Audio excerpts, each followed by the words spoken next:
Na casa dos meus 20 anos, eu trabalhava como líder de turno da noite em uma loja de varejo local que não fazia parte de grandes redes. Era um lugar pequeno, com cerca de 8 ou 9 filiais. Muitas vezes, eu tinha a ajuda de um repositor noturno, mas não era incomum passar a noite sozinho. Como a loja não era grande, o trabalho era tranquilo. Numa dessas noites, estava trabalhando sozinho e me movimentando lentamente para não acabar com as tarefas cedo demais. Quando eu estava repondo os produtos nas prateleiras, um barulho de batidas na porta da frente me assustou.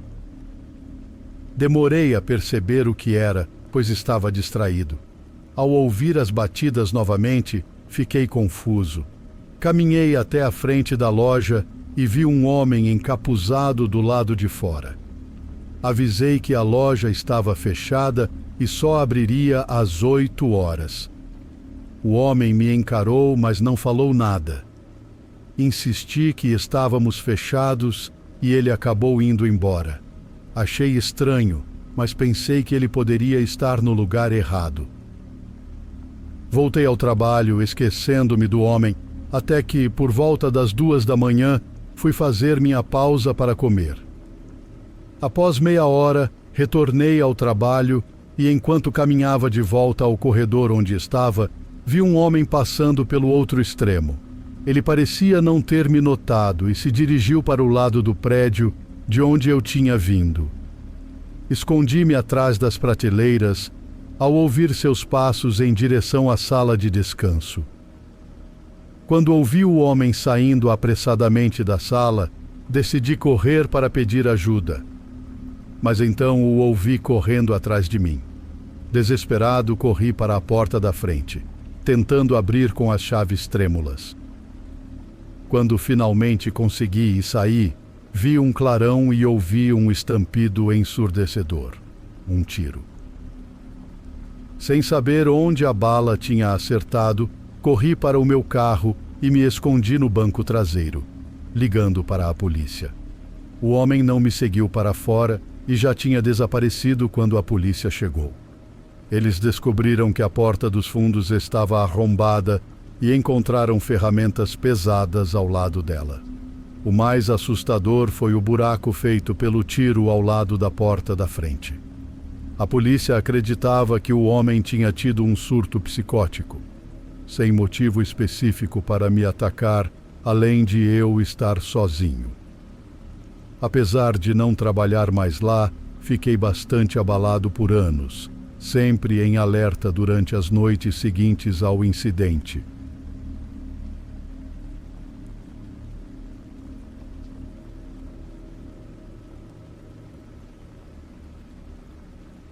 Na minha casa dos 20 anos, eu trabalhava em uma central de atendimento para uma conhecida empresa de tecnologia. Em centrais de atendimento de grande escala, é comum não ter um lugar fixo para sentar, então seu vizinho de mesa depende do seu turno e da disponibilidade de lugares. Após 6 meses trabalhando lá, um grupo de novos contratados chegou e um homem alto e magro sentou-se ao meu lado. Ele me cumprimentou e eu retribuí antes de atender uma chamada. Enquanto atendia, observei meu novo vizinho de mesa. Ele cheirava a cigarros, tinha cabelos oleosos e roupas amarrotadas e grandes demais para seu corpo. Era comum a central contratar pessoas em situações difíceis, mas as próximas semanas com Isaac seriam das mais perturbadoras que já vivi. Isaac e eu trabalhávamos no mesmo turno, começando às 5 da manhã, inclusive aos finais de semana. Ele tinha um comportamento caótico e costumava passar os intervalos andando rapidamente pelo prédio. Ele também tinha o hábito de aparecer onde eu estivesse durante meus intervalos. Se um lugar perto do meu estava livre, ele o usava. Quando eu saía para o hall de entrada, ele estava lá esperando pela porta. Quando saía do banheiro, ele estava encostado na parede do corredor. Durante meu almoço, ele sempre entrava na sala de descanso e vinha direto para minha mesa. Ele também me seguia até o elevador sempre que podia, contando histórias longas e caóticas sobre sua vida e fazendo perguntas pessoais desconfortáveis. Tudo isso era ainda mais assustador antes do nascer do sol e em um prédio quase vazio. Eu já tinha relatado isso ao meu supervisor e chefe de equipe várias vezes, mas sem resultados. Uma sexta-feira pela manhã, durante meu intervalo de almoço, Isaac se sentou ao meu lado na mesa e, visivelmente embriagado, perguntou por que não tínhamos saído para jantar. Respondi que não saía com colegas de trabalho. Ele parecia ofendido quando me levantei e saí da sala. Mais tarde, ao sair do trabalho, vi Isaac no estacionamento. Ele me seguiu e gritou, tentando me alcançar, mas consegui entrar no carro e fugir antes que ele chegasse perto. No dia seguinte, liguei para o RH, mas eles não pareciam muito preocupados e não deram nenhuma solução. Quando voltei ao trabalho 2 dias depois, Isaac não estava lá e continuou ausente nos dias seguintes. No 6º dia, após o fim do meu turno, liguei à TV e vi uma notícia chocante. Isaac, com 47 anos, havia matado sua ex-esposa e depois cometido suicídio após um confronto com a polícia, deixando suas filhas ilesas. Fiquei assustada ao lembrar da nossa última interação e me perguntei o que teria acontecido se ele tivesse me alcançado naquele dia. Mulheres, confiem nos seus instintos. Se sentirem desconfortáveis no trabalho, falem com o RH. Embora eu não tenha sido ferida, desejo ter agido mais cedo. Isaac claramente tinha sérios problemas de saúde mental, mas uma parte de mim sente que foi por pouco. Ver essa história no noticiário foi surreal.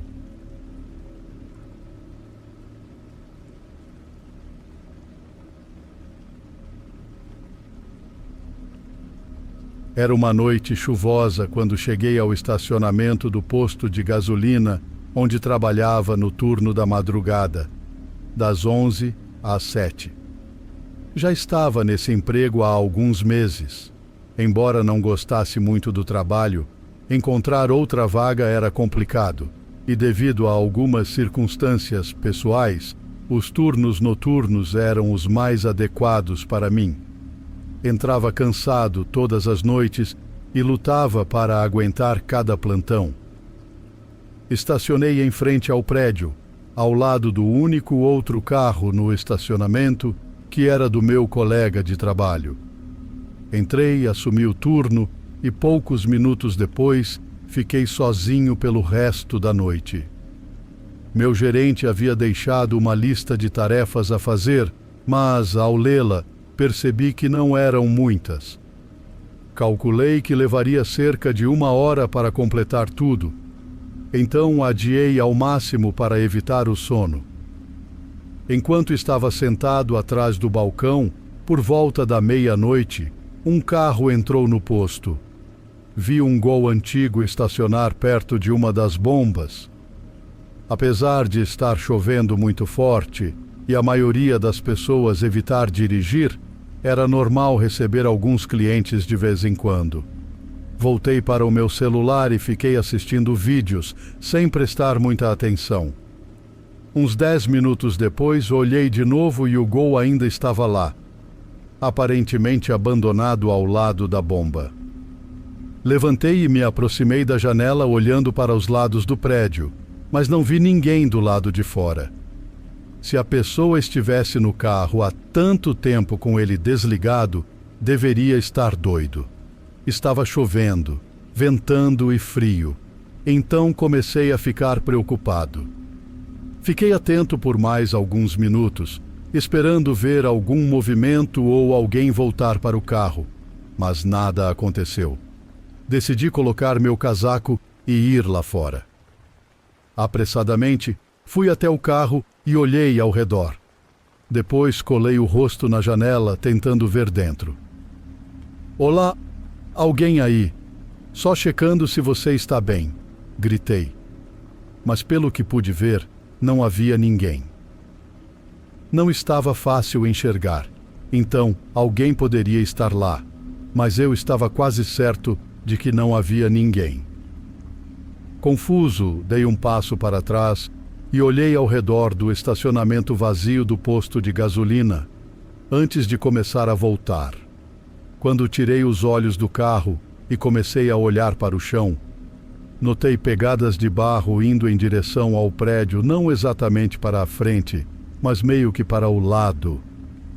Olhei para trás e vi que as pegadas pareciam vir do carro, mas nesse ponto estava congelando com a chuva forte e não queria investigar mais sem antes me aquecer um pouco. Entrei e peguei o meu celular. Só fiquei lá dentro por uns 30 segundos a 1 minuto, quando um baque ressoou pelo prédio atrás de mim.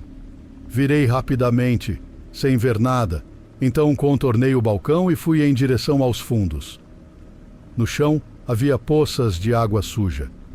Sentindo um calafrio, me aproximei da sala dos fundos e virei a esquina em direção ao depósito.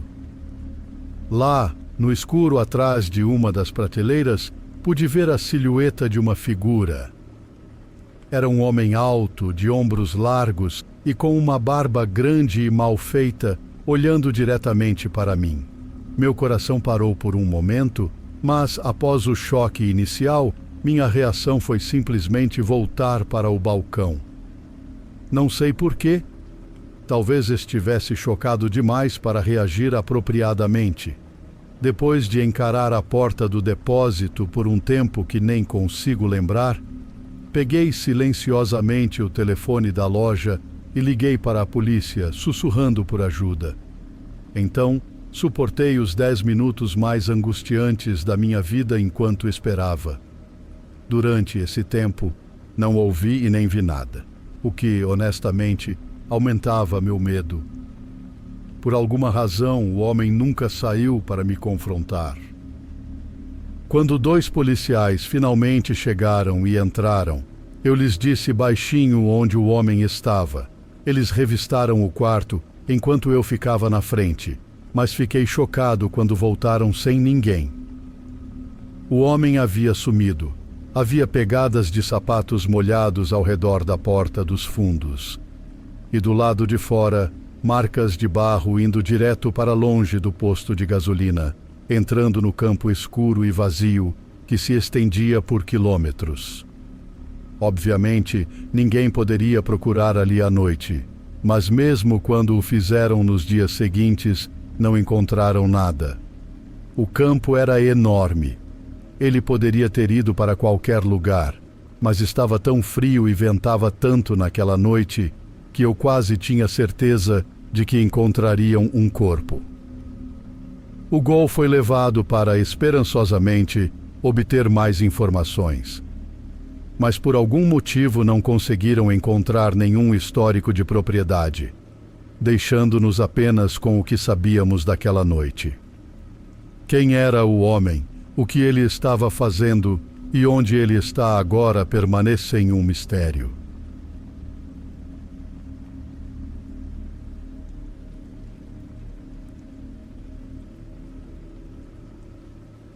Quando eu tinha 17 anos, trabalhava em uma loja de materiais para construção. Um local frequentado por construtores, eletricistas, encanadores e profissionais do tipo, para onde fornecíamos seus materiais essenciais.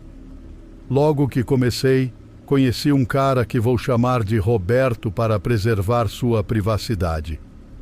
Ele era um jovem de 21 anos, alto, inicialmente tímido, mas depois descobri que era muito religioso e nunca havia tido um relacionamento amoroso ou sequer beijado alguém. Para contextualizar, sou mulher bissexual e, na época, estava em um relacionamento com outra garota há 3 anos. Roberto não era homofóbico, pelo menos que eu soubesse, e era agradável trabalhar com ele. Isso mudou cerca de 1 ano depois, quando terminei com minha namorada. Aos 18 anos eu estava tentando conseguir um cargo de supervisora que havia vagado, e meu chefe me incentivou a tentar. Roberto também estava interessado no cargo, mas não sabia que eu já estava em treinamento para a posição. Numa noite, durante um turno tardio com Roberto, um gerente nos pediu para organizar uma entrega no estoque. Conversávamos e brincávamos, até que o assunto virou para relacionamentos. Roberto perguntou sobre minha preferência entre homens e mulheres, e eu disse que, embora gostasse mais de mulheres, não recusaria um homem legal. Ele pareceu animado com isso e comentou que era um cara legal e poderia me mostrar o que os homens têm a oferecer. Achei que era brincadeira e ri, mas enquanto pegava um item de um dos contêineres, ele me prendeu contra ele, rindo atrás de mim. Roberto era alto e forte, então não consegui me soltar. Fiquei surpresa e apenas ri, pedindo que ele me soltasse. Ele parou, mas com um sorriso estranho no rosto, e continuamos o trabalho. Pensei que fosse algo isolado, mas 1 mês depois, uma colega que eu estava secretamente vendo ofereceu-se para me levar para casa depois do trabalho. Roberto, que morava perto, também pegou carona conosco. Quando chegamos na casa dele, saí para ir para o banco da frente, mas ao me despedir, ele pediu um abraço. Ao tentar me afastar, ele me empurrou contra o carro e tentou me beijar. Fiquei chocada e, antes de ele conseguir, me inclinei para o lado e o empurrei. Ele tentou disfarçar como se fosse uma piada, mas fiquei confusa e apenas dei um tapinha nas costas dele. Ele se levantou, disse "um dia" e foi embora. Fiquei extremamente desconfortável com a situação, mas não sabia ao certo como agir diante daquela atitude invasiva e inapropriada de Roberto. Quando voltei para o carro, minha colega de trabalho, que estava distraída com o celular, não tinha percebido o que acabara de acontecer. Ela ficou assustada ao saber e me aconselhou a ficar de olho em Roberto. A última vez que Roberto agiu de maneira estranha foi pouco antes de eu ser oficialmente promovida a supervisora. Lembro-me de estar no vestiário trocando de sapatos após o expediente, quando Roberto entrou, fechando a porta atrás de si com um sorriso no rosto. Normalmente no trabalho, ele era tranquilo e gentil comigo, mas naquela ocasião, seu comportamento bizarro e assustador me deixou arrepiada. O vestiário era pequeno e tê-lo ali, sozinha comigo, me fez sentir extremamente desconfortável. Ele cumprimentou e começou a trocar seus sapatos, mas assim que terminou, interrompeu bruscamente a conversa sobre meus planos pós-trabalho. De repente, ele me empurrou com força contra os armários e se pressionou contra mim rapidamente. Antes que eu pudesse reagir, ele tentou me beijar. Virei o rosto no último segundo, sentindo seus lábios frios na minha bochecha. Empurrei-o sem conseguir afastá-lo muito e finalmente falei: "Sério, você pode parar com isso?" Ele se desculpou, mas não deixei que terminasse e saí rapidamente. Alguns dias depois, Roberto ainda trabalhava comigo e não tinha falado comigo o dia todo. Ele soube que eu seria promovida a supervisora e não gostou nada disso. No final do seu turno, ele se recusou a deixar que eu o registrasse como ausente, esperando por outro supervisor. Insisti para registrá-lo, mas ele reagiu com raiva, dizendo que nunca me ouviria só porque agora eu era supervisora. Ele estava visivelmente irritado e se aproximou de mim. Respondi com desgosto, rejeitando suas investidas assustadoras. Descobri mais tarde que, logo após eu sair da empresa, Roberto foi demitido por agredir uma colega de trabalho mais jovem que eu. Ela tinha feito uma piada sobre ele não ter beijado aos 20 anos, e ele reagiu violentamente. Ele precisava claramente de ajuda. Seu comportamento sempre foi estranho e perturbador, mas esses incidentes foram os mais marcantes.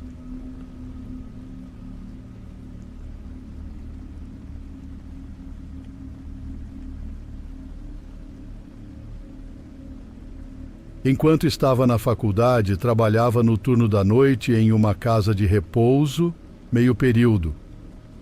Meu horário era das 1h30 às 6h30 da manhã, e eu ficava sozinha no prédio. Vale ressaltar que eu era uma jovem de 21 anos, então trabalhar sozinha à noite às vezes podia ser um pouco assustador, mas na maior parte do tempo o trabalho era tranquilo. Já trabalhava lá há uns 6 meses sem nenhum incidente até aquela noite. Para contextualizar, todas as saídas tinham alarmes que soavam e acendiam sempre que alguém entrava no prédio. Eu mantinha a porta dos fundos destrancada, mas a entrada principal estava sempre aberta, para o caso de precisarmos chamar uma ambulância. A noite estava tranquila, e eu estava sentada no sofá da sala principal, de costas para a cozinha, quando de repente o telefone tocou. Eram 2h30 da madrugada, o que era um pouco estranho, mas achei que poderia ser um dos outros cuidadores de um prédio diferente, checando como estavam as coisas. No entanto, o identificador de chamadas mostrava um número privado. Atendi mesmo assim, mas só ouvi silêncio do outro lado. Desliguei, achando aquilo típico de filmes de terror, onde o silêncio geralmente termina com uma voz assustadora ou respiração pesada. Depois de desligar, voltei ao sofá para passar o tempo no celular.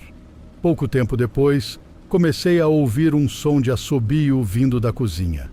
Não era um assobio mecânico, mas daqueles que você ouve de uma pessoa passeando pela casa. Não tinha ouvido o alarme da porta dos fundos, e a porta da frente estava no meu campo de visão, então sabia que ninguém tinha passado por ela. Pensei que poderia ser um dos residentes acordado, então me virei, pronta para oferecer ajuda. Mas o assobio parou de repente e não havia ninguém lá. Comecei a ficar paranoica, mas fui interrompida quando nosso sistema de alerta indicou que uma residente, que chamarei de Judite, precisava de ajuda. Corri para o quarto dela e antes que eu pudesse perguntar algo, Judite me perguntou em voz cansada se eu tinha visto um homem. Que homem? Perguntei nervosa. Ela respondeu que era o homem que estava fora da janela dela, mas que ela o tinha visto saindo e provavelmente indo para a frente do prédio, e mencionou também uma menina chorando que estava a incomodando. Não tive coragem de olhar pela janela para verificar se havia alguém do lado de fora e apenas tentei tranquilizá-la, saindo do quarto ainda mais preocupada. Nada mais aconteceu naquela noite e consegui me acalmar. Mais tarde, ao conversar com um colega sobre o ocorrido, ele ficou chocado e perguntou se os proprietários não tinham me contado sobre o homem que tentou invadir o local à noite.